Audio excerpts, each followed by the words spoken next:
Welcome to the Rim Break Rodeo. We hope this video helps. In this video, I will show how to make ranch sauce Filipino-style, updated. Combine 1 cup mayonnaise, 1/2 cup buttermilk, 2 tablespoons calamansi or lime juice, 1 clove minced garlic, 1 teaspoon sugar, 1/2 teaspoons salt, and 1 tablespoon chopped cilantro. Whisk until smooth and chill for 30 minutes to let flavors meld. Taste and adjust salt or citrus to suit your palate. Then serve with fried dishes or fresh vegetables. Start by gathering ingredients on a clean surface to keep the process smooth and calm. Measure mayo and buttermilk, squeeze calamansi or lime juice, and finely mince garlic. Use a small bowl for sugar and salt so you can easily tweak seasoning later.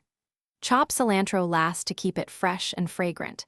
Having everything ready will speed up mixing and help you taste and adjust quickly for the right balance.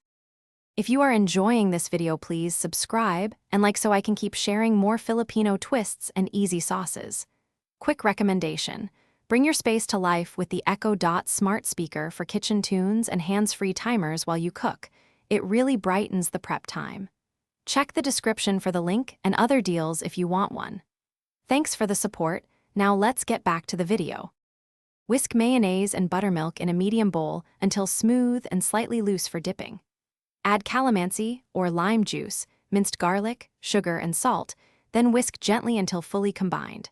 Fold in chopped cilantro or green onion for aroma and color. Taste the sauce and fine-tune citrus or salt to preference. Cover and chill for 30 minutes so the flavors harmonize before serving with fried chicken, lumpia, or fresh veggies. Thanks for watching. Consider subscribing if we helped you.